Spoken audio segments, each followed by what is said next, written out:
Hello everyone, in this video I'll be showing you an OP monk build guide in Baldur's Gate 3. So Astarion's actually the best to play as a monk. Reason being is in Act 3, no spoilers, but he does get something that's going to give him a 1d10 to unarmed attacks, which is just incredible. So there's also a lot of really great gear for the monk. There's almost too much gear to talk about, but I'm going to be suggesting a few different pieces of it in this guide. So Flurry of Blows being one of the nice class action you get as a bonus action. And since this is a bonus action, Monk level 9 plus 3 levels of Thief, or the Rogue Thief to get that extra bonus action. One of the best builds, but we're just going to be focusing on 12 Monk in this guide. I will probably do one at a later date of Rogue 3, level 3 Rogue with the Monk, but there it is, the Flurry of Blows. Now, the class features you get Ki to use for attacks, or Chi. You get unarmed defense, so you add your wisdom modifier to your armor class, which is really nice, and we're not going to be wearing any armor, so we need that wisdom modifier. Attacks with monk weapons and armed attacks scale with your dexterity instead of your strength if your dexterity is higher. So we're going to be focusing on dexterity, but I have the Hill Giant gloves on, and this is an Act 3 item that sets your strength to 23, which is important because we're going to be using Tavern Brawler, which doubles our strength modifier and adds it to our attacks. So even though this is only like a +1, it's going to be with this +10, so that's an extra easy 10 points of damage to your punches. Death Strikes, attacks with monk weapon and an arm deal 1 to 4 bludgeoning damage unless their normal damage is higher. And bonus unarmed strike after making an attack with a monk weapon. You can make another as a bonus action. Now, abilities, we're going to be dumping strength, but if you're not dumping strength, I would still keep that relatively high because Tavern Brawler is going to be using that. The reason we're dumping it is we have those gauntlets on, or you can also use potions. There's a lot of different potions throughout the game, one that sets it to 23 or 21, and then one that sets it to 27, which can give us a lot of extra damage. But we want to have high dexterity, high constitution, and high wisdom. So wisdom being like one of our most important stats here, so we're going to take something like that, and you can dump really intelligence, charisma, and strength, dexterity, constitution, and wisdom being our most important stats here. So something along the lines of that, whatever you want to round it off at. I like to have a little bit higher dexterity personally myself, and we don't even have to focus on our strength. Earlier in the game, use the potions to increase your strength. But what makes this build so powerful is the fact that unarmed strikes can get a lot of extra utility. So we're going to get into things here. You can also dump Constitution if you have the Constitution Amulet, which is obtainable in Act 3. So at level 2, we get an additional chi point, and unarmed movement. So your movement speed increases by 3 meters when you're not wearing armor or using a shield, which we're not. So we get that nice 13-meter movement. We get, for actions, patient defense. So attack rolls have disadvantage, and you have advantage on dexterity saving throws. Kind of nice, but the chi point economy later in Act 3 gets crazy. So some of these things we're not going to be wanting to use too much. Doubling your movement speed and jump no longer requires a bonus action. That can be kind of nice. Only gives it for 1 turn though, and then disengage. So yeah, we're gonna go with that. Now, Monk, level 9, plus 3 levels of the Rogue Thief can be extremely powerful. I'm still doing some build testing on that, but I will have a video coming out at a later date for that. So here we get to choose our subclass, and there's the Way of the 4 Elements, which gives you some spells, and Harmony of Water and Fire, regain half your chi points, rounded down. I like Way of the Open Hand. Now, there is some benefit to the Way of the Shadows. This makes it focus more like a rogue and less like a monk itself, but I think the Way of the Open Hand is the best because monk's about just going around and being One Punch Man or Goku and just punching everyone in the face. So you specialize in unarmed combat, using your hands and your control of chi to heal or inflict grievous hurt. So you get Flurry of Blows Topple, which can knock the target prone. That's a great use of a chi point because prone is it's just a good thing to have. Punch twice in quick succession, stagger the target, making it unable to take reactions. That can be okay. And then Push, which pushes the target 5 meters away. Can be very nice if you're near a ledge and you just want to knock them off the edge. So those are 3 really great things that you get with the Way of the Open Hand. Now, level 9 Monk is where things get really good, and that's why the level 9 Monk with 3 Rogue is pretty powerful. But for our first choice here, we're going to be taking Tavern Brawler. When you make an unarmed attack, use an improvised weapon or throw something, your strength modifier is added twice to the damage and attack rolls. So with the 23 strength that we got, that's a nice plus 10 to our damage just right from taking that.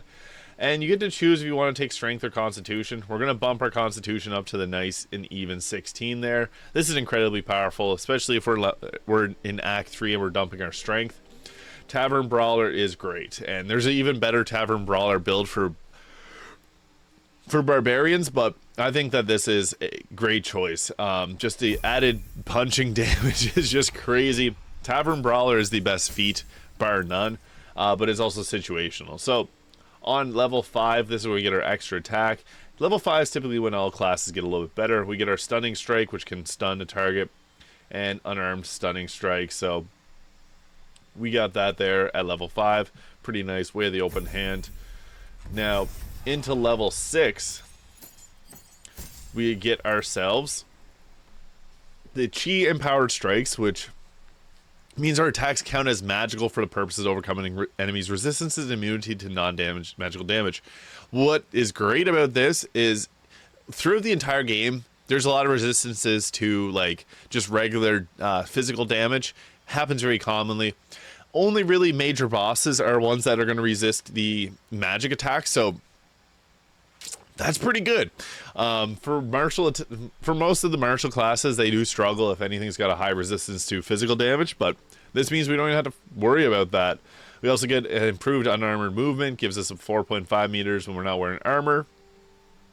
And some more chi points. We get manifestation of the body, so your hand sap key from the opponent's body, and your unarmed attacks deal an additional 4 to 7 necrotic damage. So that's pretty powerful. Manifestation of the mind, or manifestation of the soul. So those are 3 of the choices that we got there. Radiant damage can be quite nice against undead, and necrotic damage great against plants and other organic life like that. We get the wholeness of the body, which regain half your chi points, enter temporary saves of wholeness, where you regain chi and have an extra bonus action. Very nice. And you also get a healing from that. So the monk can be actually quite powerful. A lot of people say the monk's one of the worst classes in the game. I just think that people don't know how to use it properly. So we get evasion, so lets us dodge out of the way of certain spells. This is actually really great too. This is something that the rogue gets as well. So when a spell or attack would deal half damage on a successful dexterity saving throw, it deals no damage. Huge. And then if you fail it, you only take half damage. So all spells are just flat out dealing half damage now, and you have a chance to just avoid it altogether. And this is based on our dexterity saving throw, so we want to bump our dexterity up even higher, which we will on our next level. If you're charmed or frightened, you automatically cast Stillness of the Mind to reduce the condition. That's really nice too, because frightened can really do a number on your team, so really nice to have ability to shut that down. As we get our next feat, ability improvement. We already took Tavern Brawler, so this is an easy choice. Bump that up. You can also take your wisdom up to 18, but I think that just having higher dexterity kind of helps here. Just depends if you want to deal more damage or have more defense. I think that higher dexterity is better, because with evasion, we are using our dexterity modifier for dexterity saving throw, so I think that that is kind of the way to go there. We get another chi point, and advanced unarmored movement, so difficult terrain doesn't slow you down. That's really great. You can jump an additional 6 meters when you're not wearing armor.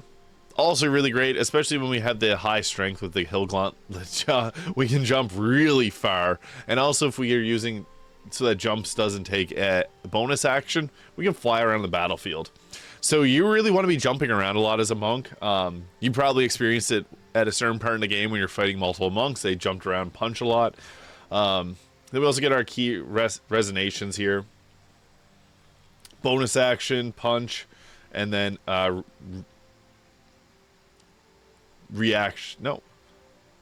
blast. Oh, that's a ranged one, right? Okay, so we get force damage there.